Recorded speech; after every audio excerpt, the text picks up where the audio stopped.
Time हमने कहाँ तक पढ़ा था?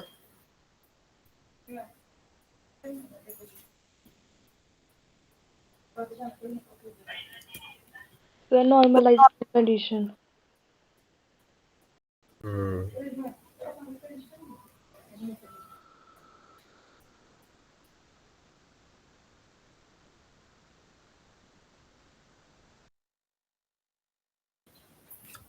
Okay, normalization condition. तो देखो, नॉर्मलाइजेशन कंडीशन पढ़ने के बाद अब हमारे पास बच जाता है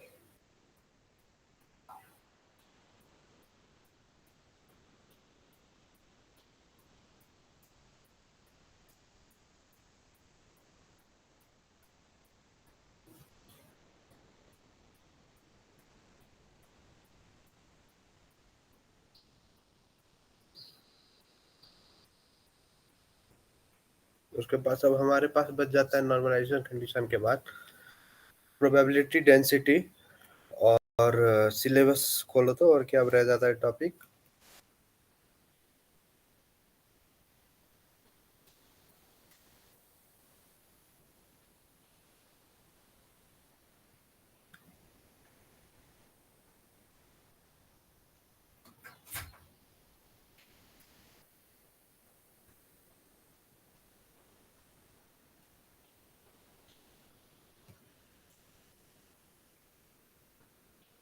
निकालिए, सिलेबस खोलो तो जरा, मैं भी सिलेबस ढूंढ रहा हूँ। हाँ, उसके बाद हमारे पास रह जाता है स्टैटिस्टिकल इंटरप्रिटेशन और क्वांटम मैकेनिकल ऑपरेटर और सुपरपोजिशन प्रिंसिपल। इसमें से क्वांटम मैकेनिकल ऑपरेटर जो है उसका मैं वो भेज देता हूँ पीडीएफ। वो काफी इजी है, वो बस एक थ्योरी पार्ट है कि what are quantum mechanical operator और कुछ क्वांटम मैकेनिकल ऑपरेटर का नाम याद कर लेना है तुम्हें।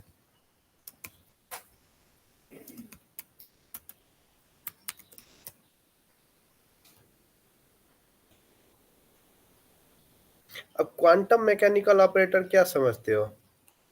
What do you mean by generally quantum mechanical operator कैसे में यूज होगा?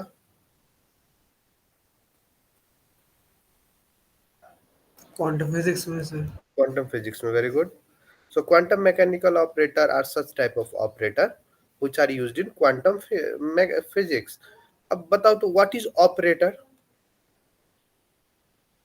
Which does a specific operation on something. Very good. So generally we understand that is operator is something that performs a specific operation on two or more than two variables. So quantum mechanical operator defines as such type of operator which performs a specific operation in terms of quantum physics. Am I clear? Yes, sir. Okay, so see, operator is nothing but a symbol like uh, plus is a symbol, minus is a symbol, multiply is a symbol, divide is a symbol, greater than is a symbol, less than is a symbol, greater than equals to is a symbol. So operator is nothing but just a symbol which directs you to perform a specific function. Same, the concept applies in quantum physics, that operator is something that will direct you to perform any specific operation in terms of quantum physics. So I hope what you mean by quantum mechanical operator, am I clear regarding that? Yes, sir. Okay. The next point is operator can be imaginary as well as complex quantity also. So don't only think that operator can be a simple symbol. Operator can be a complex quantity also. Okay.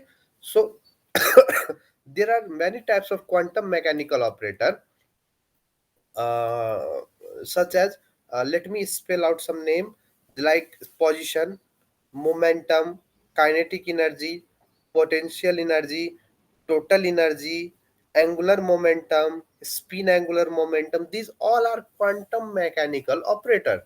Position, what can be the position? Can anyone tell me what can be the position?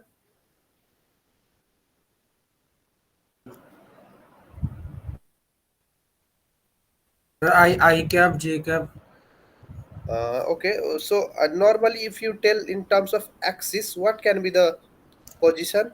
X, Y, Z. Axis. XYZ, very good. What is the moment? What is momentum?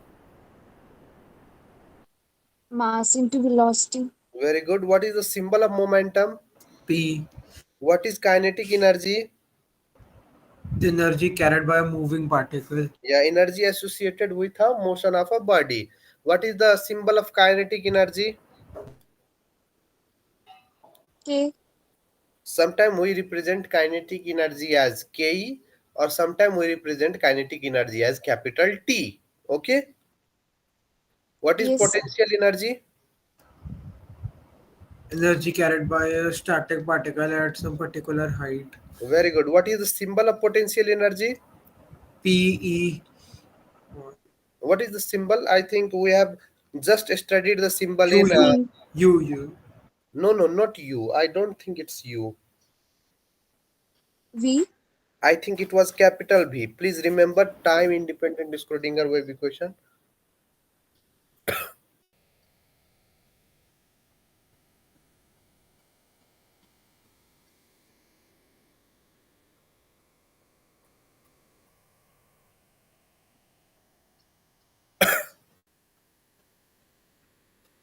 Got it?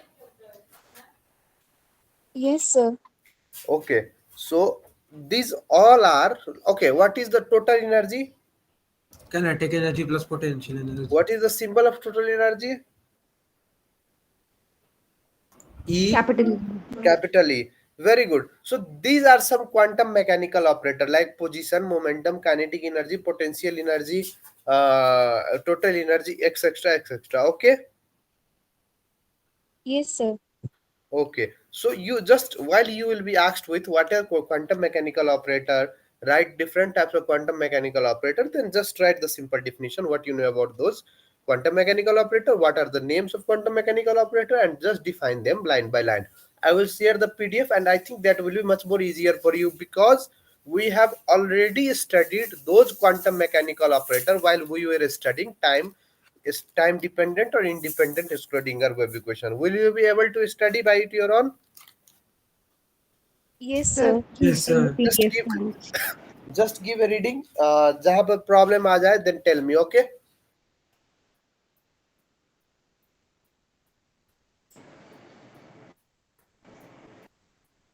Okay. So moving to our next part, we have a topic called statistical interpretation. Can anyone please define what is statistical interpretation?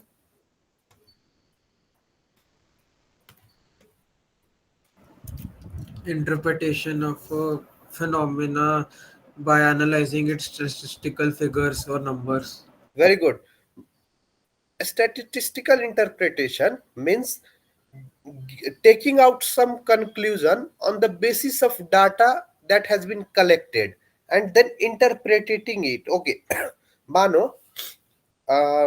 एक normal सा example देता हूँ जब population count होता है जैसे तब एक सेंसस का जब टाइम आता है तो घर घर जाके पूछते हैं कि आपके घर में कितने लोग हैं, मेल कितने हैं, फीमेल कितने हैं, वर्किंग में कितने हैं, अनएम्प्लॉयड कितने हैं, इटीसी इटीसी, ये सारे डाटा कलेक्ट करते हैं. Am I Yes, sir. right? Yes, sir. Okay, ये सारा डाटा कलेक्ट होता है. उसके बाद क्या होता है, तो हर जगह से इंडिया के हर स्टेट से वो डाटा जाके एक सेंट्रल सिस्टम में जाके वो डाटा एंट्री होता है और डाटा जब सारे एंट्री हो जाते हैं तो एक फाइनल रिजल्ट निकलता है. एक फाइनल रिजल्ट निकलने के बाद एक बुक के फॉर्म में या डिजिटल फॉर्म में वो पब्लिश होता है कि चलो इंडिया का पॉपुलेशन का ये बुक है. Am I right up to this point?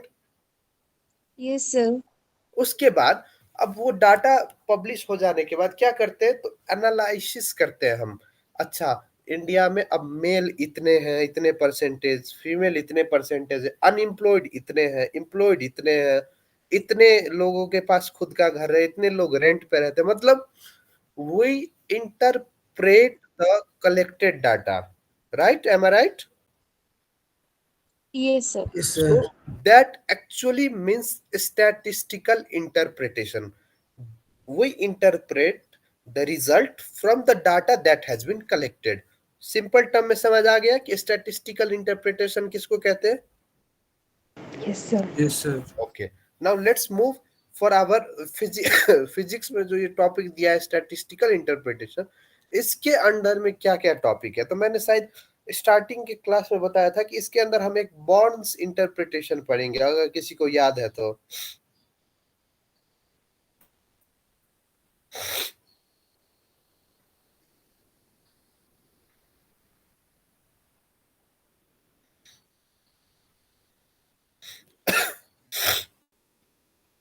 Okay, write the topic Bond's interpretation of the wave function.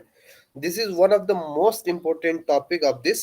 अगर शॉर्ट नोट्स में 8 मार्क्स का क्वेश्चन आया तो bonds interpretation will be one of the most important topic. Okay, right. BORN apostrophe S, Bond's interpretation of the wave function. Done?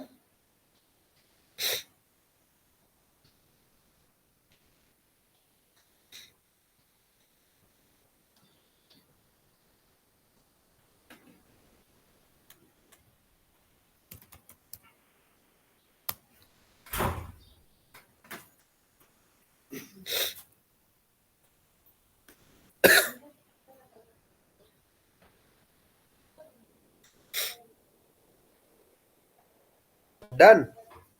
Yes, sir. Yes, sir. Okay, now I'm sharing a PDF. Let's read line by line and easily language में अब हम समझेंगे. जैसे तुम्हें तो अब पता चल गया कि इंटरप्रिटेशन एक डाटा से हम कलेक्ट करेंगे. अब देखो, शेयर हुआ? Yes, sir. Yes, Okay, sir. can anyone tell me what is the meaning of BORN apostrophe S, bonds?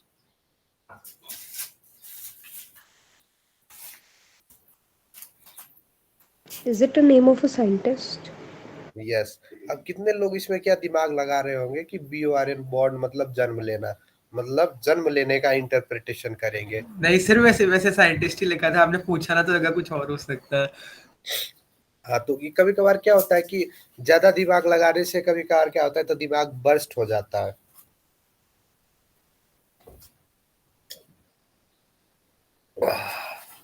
Apostrophe yes दिया तो ऑफ कोर्स ही साइंटिस्ट का नाम होगा, है ना? तो बॉन्ड्स भैया ने क्या कहा था वो थोड़ा सा पढ़ते हैं आप.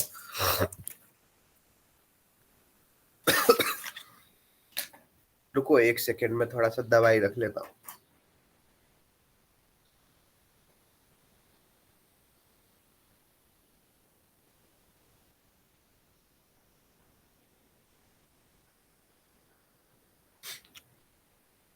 ओके, क्या लिखा है? Let us investigate the relation between wave function and the location of a particle.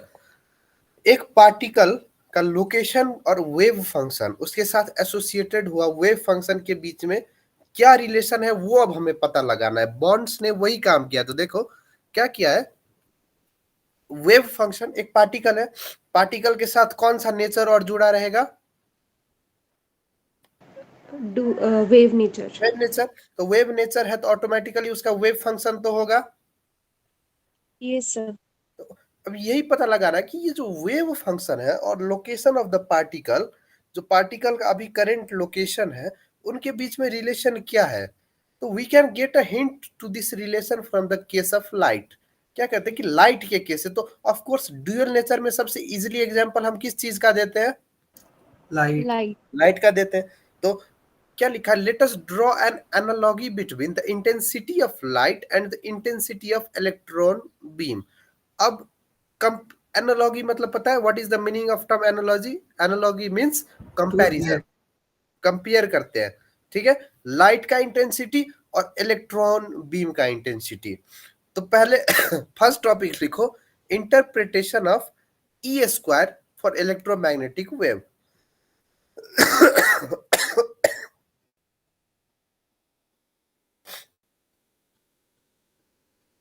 Interpretation of E square for electromagnetic wave. ये टॉपिक तो तुम्हें याद रखना ही होगा।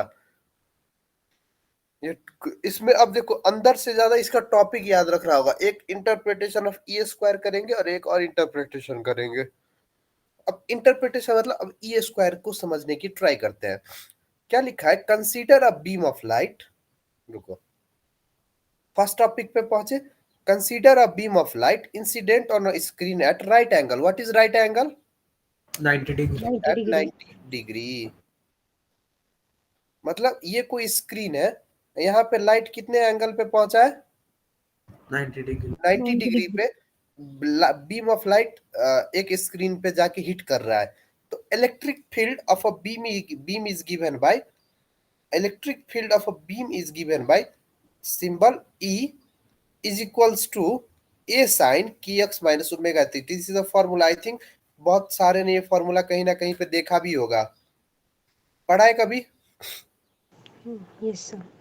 ये कहीं ना कहीं पढ़ा होगा, वरना ये फॉर्मूला याद रखो। E is equals to a sin kx minus omega t, where what is a? A is the value of instantaneous electric field on the screen। मतलब अभी जो स्क्रीन पे जो बीम जो हिट किया है, तो उसका इंस्टेंट इलेक्ट्रिक फील्ड कितना है, मतलब एट अ टाइम, इस टाइम पे इंस्टेंट पे कितना इलेक्ट्रिक फील्ड है, that is capital A. Clear? Yes, sir. What is k, you know? What is x, you know? What is omega, you know? What is small t, you know? What is sin, you know? ये सारे terms clear है? Yes, sir. Yes, sir.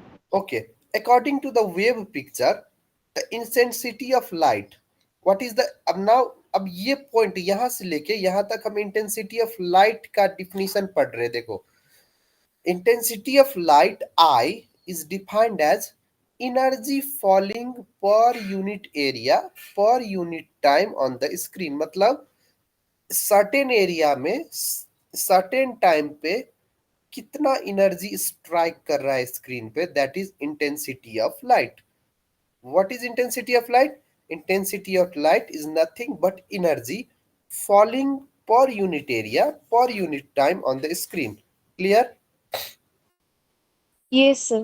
Okay, and the relation is given by intensity is equals to epsilon naught small c capital E square। Okay, you basically know in the case of light, c is nothing but velocity of light। Light. Okay, normal Yes, velocity sir. is written by small v, but velocity of light is written by small c। C. Okay, what is epsilon naught? We all know epsilon naught is permittivity of the free space। What is E square? What is E? You know, E is electric field। What is I? Intensity. Electric field intensity. Hmm.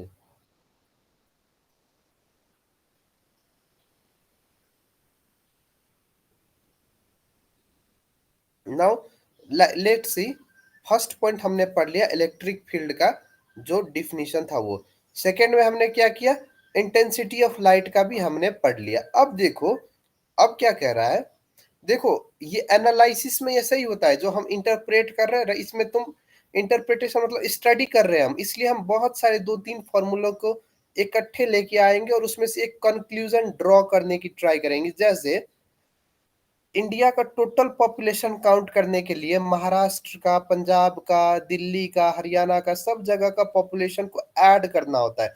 मतलब पहले हर जगह की population लेके आओ, उसके बाद add करो। ऐसे ही हम पहले कुछ फॉर्मूलेज लेके आएंगे और उसमें से एक फाइनल कंक्लूजन ड्रॉ करने की ट्राई करेंगे। Okay Yes, sir. Okay, let us now treat light as consisting of photons. अब लाइट को क्या कहते हैं कि एक लाइट है फोटॉन्स का कलेक्शन। ठीक है, clear up to this point? Yes, sir. Okay, अभी लाइट को अब किस तरह से ट्रीट कर रहे हैं हम? Photons. फोटॉन्स की तरह से। If n capital N is the average number of photons falling per unit area per unit time on the screen, then intensity of light का फॉर्मूला हो जाता है I is equal to capital N small h small v, where what is capital N? Number of photons. Number of Number of photons. photons. Your work is to find what is small h. This is your work.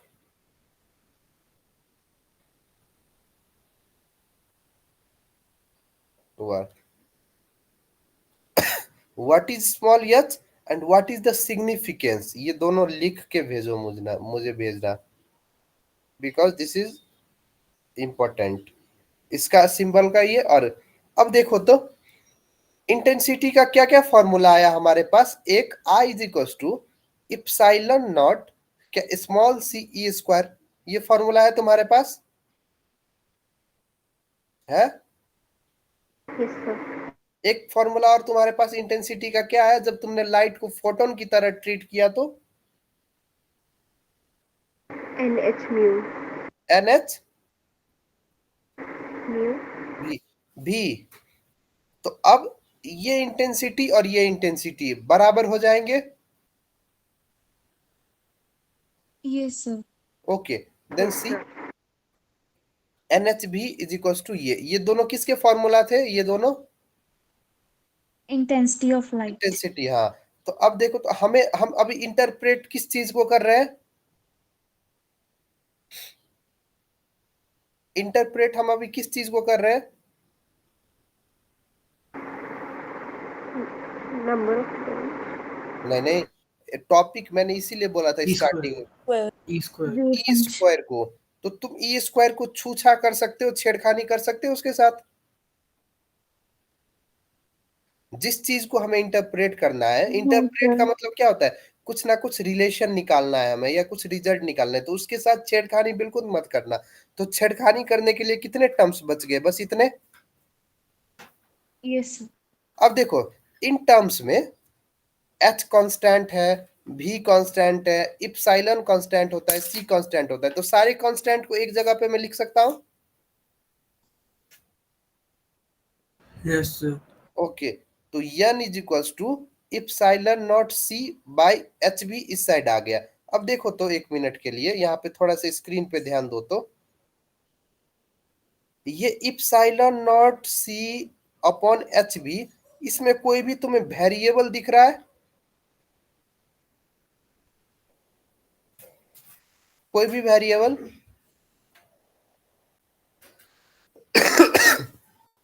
इतने में epsilon not जितना मैंने highlight किया यहाँ पे, इतने में जिसका वैल्यू चेंज हो रहा है? No, sir. ओके, किसको नहीं दिखा? अश्वत को।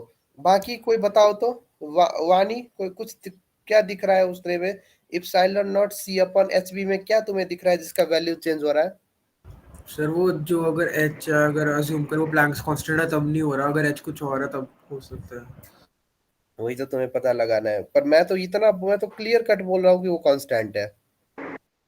So v जो है वो velocity of light नहीं है, तो फिर v तो वेरी कर सकता है। वो भी कांस्टेंट है।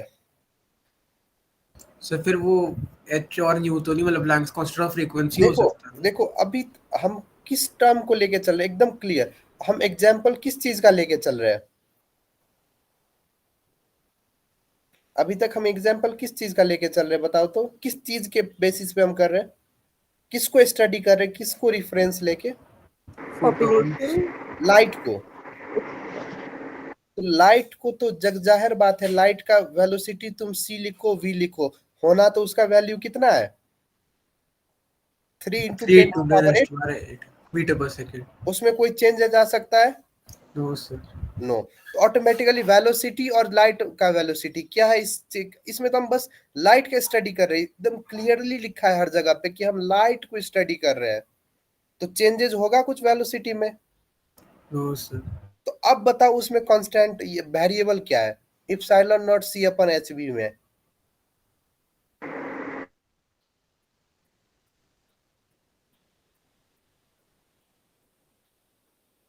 Kamakshi Yes, sir. सो के उठी हो गया जस्ट? नहीं सर, वो नेटवर्क इशू आ रहा है बीच बीच में, वो लैग कर रही है वॉइस। ओ ओके, कोई ना। तानिया। सर मेरे को तो वी लग रहा था, आपने लाइट बता दिया, अब मेरे को कोई आइडिया नहीं लग रहा है इसमें। अब मैं बताता हूँ इसमें क्या कांस्टेंट दिख रहा है। देखो, इसमें सॉरी क्या वेरिएबल है, इसमें कुछ भी वेरिएबल नहीं है। मैं बार बार बोल रहा हूँ कि सारे कांस्टेंट को एक जगह पे लिख देता हूँ तो कोई फर्क पड़ेगा, तो तुम लोगों ने खुद बोला कि नहीं सर। तो जब मैं बोल रहा हूँ कि सारे कांस्टेंट है तो वेरिएबल ढूंढने की दिक्कत क्यों कर रहे हो? जहाँ पे चोर है ही नहीं तो वहीं पर चोर ढूंढ रहे हो तुम। इतना दिमाग लगाने की जरूरत क्या है कोई भी इसमें? No sir. तो डायरेक्ट देखो तो n इज इक्वल्स टू अगर मैं इन सारे वेरी कांस्टेंट को एक के कह के लिख सकता हूँ। Yes, sir. के और क्या बाकी रह गया? E square. E square. तो यहां से मैं क्या डिराइव कर सकता हूँ? n is directly proportional to E square. E square. What was n? What was n? अभी Number of मैं जस्ट पढ़ा है, number of number, average photons. Number of photons, Photons. average number of photons falling on the screen per unit time per unit Area. area. So what is n?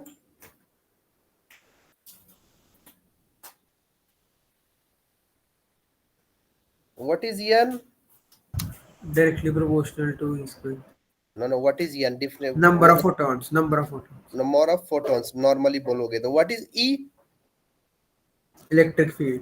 Okay, so अब ये जो relation है n is directly proportional to E square, इसको देख के कोई मुझे mic on करके ये बताओ तो इसको तुम इंग्लिश में कैसे लिखोगे? The number of photons is directly proportional to the square of electric field. Very good. You can write the average number of photons falling per unit area per unit time is directly proportional to the square of electric field. Square of Electric field. electric field. Am I clear? Yes, sir. sir. So this was the interpretation of E square. Simple. अब लिख सकते हो interpretation E square का। Yes, sir. एक एक ले लेना intensity of light का, तो फॉर्मूला हो जाएगा I is equal to epsilon naught small c e square. और दूसरा फोटोन्स को जब लाइट को जब तुम फोटोन की तरह ट्रीट करोगे तो उसका इंटेंसिटी का फॉर्मूला होगा NHV। और दोनों को इक्वल कर देना, कांस्टेंट को एक जगह पे लिख देना, बाकी आ जाएगा n is directly proportional to E square. ठीक है। Yes, sir. अब second is interpretation of psi square for matter waves. What is psi? Wave function. Wave function. अब ये फॉर्मूला तुम्हें पता है, psi x t is equal to A e i k x minus omega t. Yes, sir. Okay, एक बात मैं उस दिन शायद बताना भूल गया था, साई एंड साई स्टार ये जो पढ़ा था तुमने, तो Sai star is complex conjugate. What is Sai star? This is Complex conjugate. Complex conjugate of किसका? Psi. Sai. And what will be the difference between Sai and Sai star? Iota psi एक जगह का पे माइनस होगा तो एक जगह पे positive. पॉजिटिव होगा। कॉम्प्लेक्स कंजुगेट क्या करता है? साइन को उल्टा कर देता है, यही होता है ना? Yes, sir. कंजुगेट क्या मतलब, कंजुगेट का मतलब क्या होता है? तुमसे डिफरेंट, तुम्हारा एग्जैक्ट उल्टा। अब साई का बहुत इजी है, देखो साई का अगर एक तो तुमने इंटरप्रिटेशन ऑफ ई स्क्वायर लिख लोगे, अब साई स्क्वायर में तुम्हें कुछ डिराइव करने की जरूरत ही नहीं है। देखो कैसे, सीधा तुम क्या करना, ये फॉर्मूला लिखना पहले। The wave function of a wave is defined by psi x t is equal to A e iota k x minus omega t. This relation is analogy to equation 2.50. What was our equation 2.50? This were our relation. This a sin kx minus omega t, which is just the imaginary part of equation. Okay,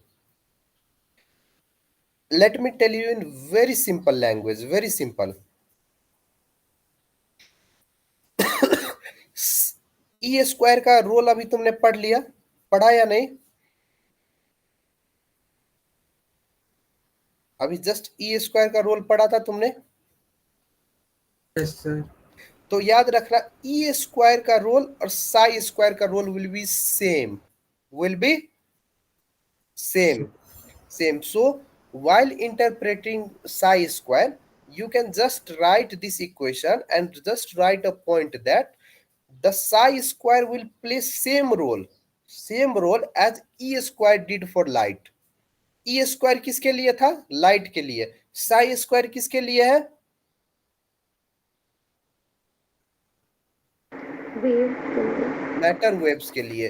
तो light के case में हम किसको लेते? जैसे जैसे एक minute के लिए रुको एक अच्छा सा एग्जांपल देने दो मुझे.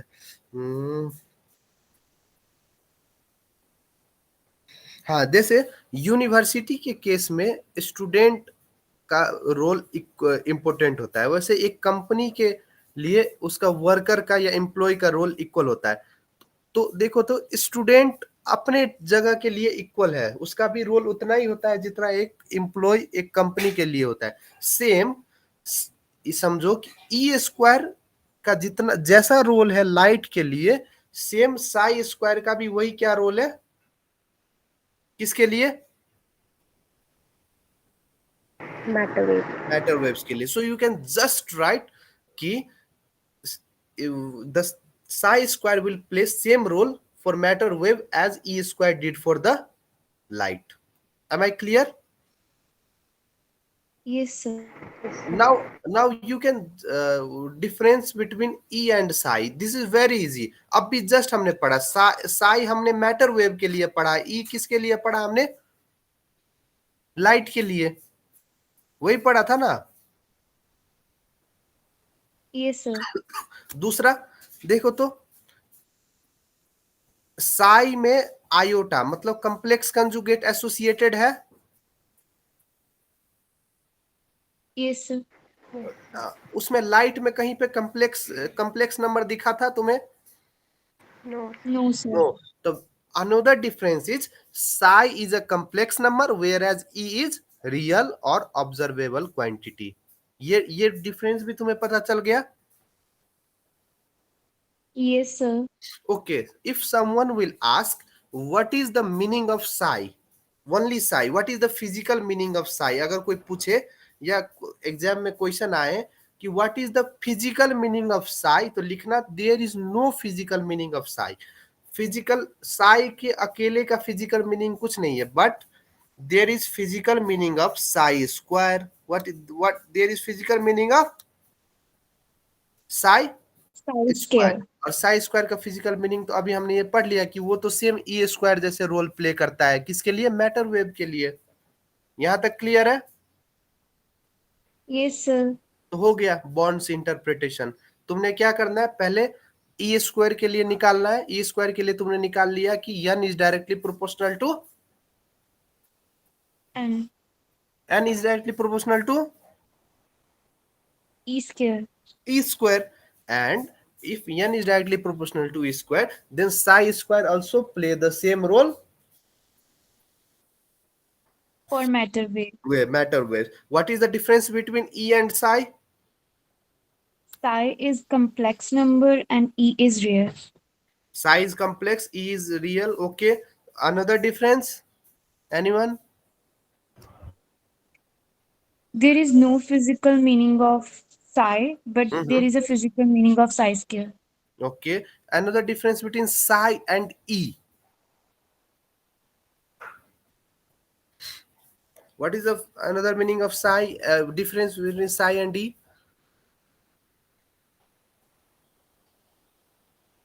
Psi we have taken for matter wave, while e was taken for photons or light. Clear? Yes, sir. Yes, sir. Okay. So this was one of our major topic for section C. जो अगर तुम PYQ पलटा के देखोगे तो पूछा गया question है काफी बार कि व्हाट इज बोन्स इंटरप्रिटेशन, या write a short note on statistical interpretation. Then just write about Bohn's interpretation and just give the heading interpretation of E square, interpretation of psi square, difference between psi and D, and that's all. Will you be able to write in this exam for 8 marks? Yes, sir. Now तुमने समझने वाली part सारा समझ लिया. Just go through the PDF, read it once. मैं अभी तुम्हें थोड़ी देर में क्वांटम मैकेनिकल ऑपरेटर का भी भेज देता हूं, और उसके बाद we will be left with only one topic, continuous probability density. Most probably आज शाम में ही हम फिर एक क्लास भी लगाएंगे. So we will cover that and then we will end up our section C and then we will move to section D. तब तक के लिए ये PDF के थ्रू एक बार जाना. Okay? Sir, please send this PDF also in group. It is not in group. मैंने ये PDF तो भेज रखा है वेब फंक्शन का. अश्वत एक बार फिर से भेज दो तो ग्रुप में देख के. Okay, sir. Okay, sir. Okay okay guys, take care. अभी सैटरडे एंजॉय करो. Thank you, sir. Thank you, sir.